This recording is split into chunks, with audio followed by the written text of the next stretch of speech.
Pessoal, vou terminar aqui. Então vai ser o seguinte, eu disse no outro vídeo que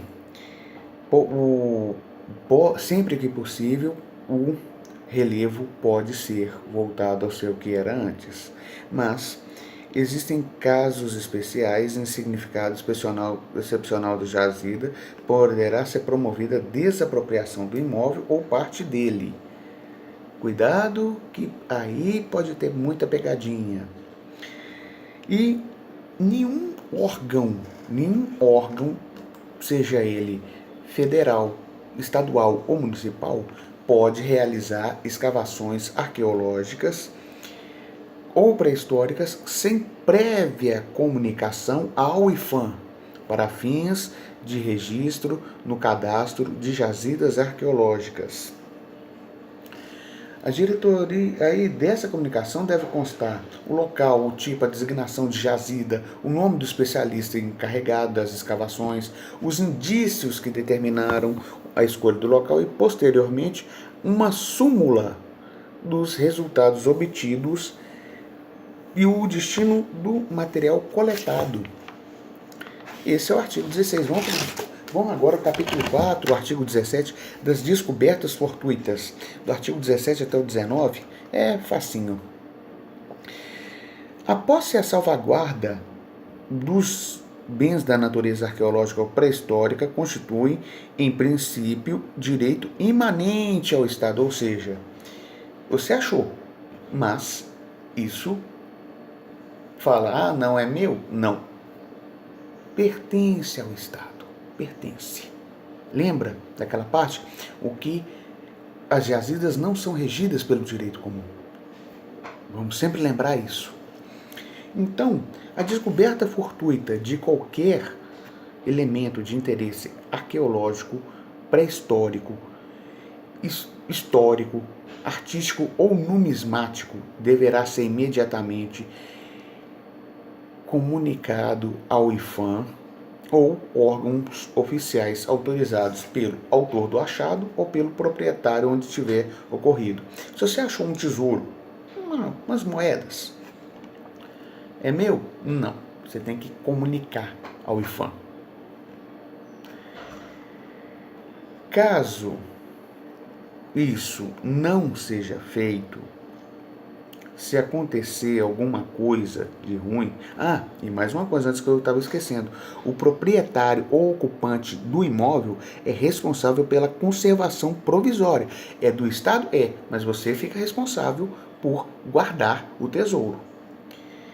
E caso, no artigo 19 aqui, caso não a infringência da obrigação imposta, caso não seja relatado ao IPHAN, será apreendido o achado por causa da omissão.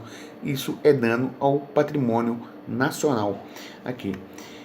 Se a infringência da obrigação imposta no artigo anterior implicará na apreensão sumária do achado, sem prejuízo de responsabilidade do inventor dos danos, pelos danos que vier a causar ao patrimônio nacional em decorrência da omissão. É feio. Então, pessoal, vou agora ao capítulo 5, da remessa para o exterior de objetos de interesse arqueológico ou pré-histórico, histórico, numismático ou artístico. Falando aqui, nenhum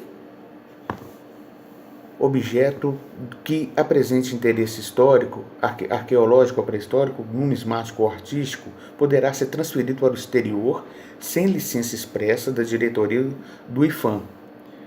Constante uma guia de liberação na qual será especificado.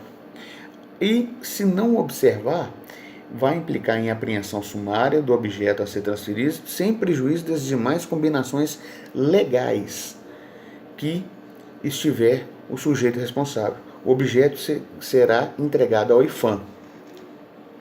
Aqui, falando aqui no artigo 20 e 21. Dá uma lida neles aí. Então, pessoal, o aproveitamento econômico das jazidas no objeto dessa lei poderá ser realizado na forma e nas condições prescritas pelo Código de Minas. Hoje está sendo... o Código de Minas é a atual Lei 13.575, artigo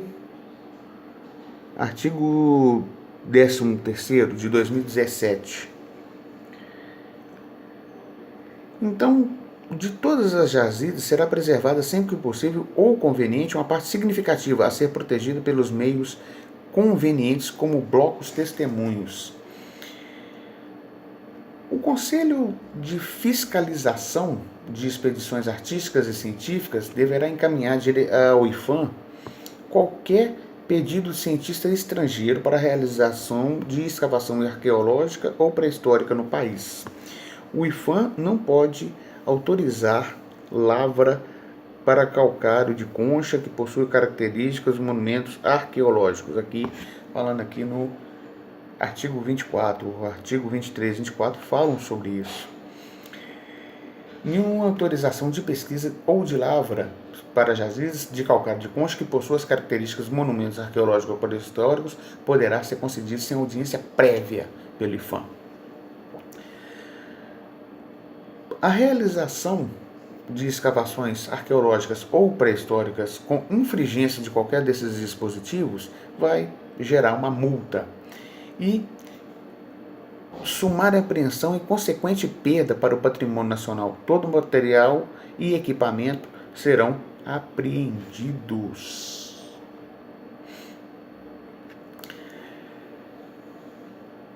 Para melhor execução dessa presente lei, a Diretoria do Patrimônio Histórico e Artístico Nacional poderá solicitar a colaboração de órgãos federais, estaduais e municipais, bem como instituições que tenham entre os seus objetivos específicos o estudo e a defesa dos monumentos arqueológicos históricos. Então, o IPHAN pode solicitar a colaboração de órgãos federais, estaduais e municipais e de instituições privadas para estudar e defender os monumentos. Faça aí, né, pessoal? O IPHAN manterá um cadastro dos monumentos arqueológicos do Brasil, no qual serão registrados as jazidas manifestadas de acordo com os dispositivos da lei, bem como se tornarem conhecidos por qualquer via. Aqui, falando aqui do artigo 27. O artigo 28 fala as atribuições conferidas ao Ministério da Educação e Cultura, hoje o Ministério da Cultura, para o cumprimento dessa lei, poderão ser delegadas para qualquer unidade da federação que dispõe de serviços técnicos administrativos. Ou seja, a lei vale para todo o Brasil, é uma lei federal e nacional, vale para todos os estados que mantêm jazizes arqueológicas e que as custeiem.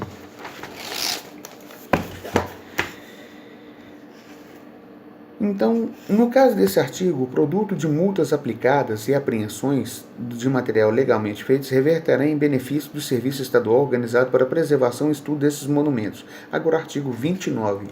Aos infratores desta lei serão aplicadas as sanções do artigo 163 a 167 do Código Penal. Eu sugiro vocês lerem esses códigos, artigos, conforme o caso, sem prejuízo para outra qualquer penalidade. Isso é considerado crime contra o patrimônio cultural, da prisão e multa. Então, pessoal, tranquilo aí, terminamos as leis. Eu vou dizer uma coisa: aos infratores, cuidado, porque o patrimônio histórico, artístico, nacional não perdoa, né? Bom, pessoal, fizemos análise da Lei 3.924. Desculpa se ficou assim um pouquinho rápida, mas tive que dar muito de mim. E também ler essa lei, interpretar, ela não tem nenhum bicho de 7 cabeças, não. Pessoal, até mais.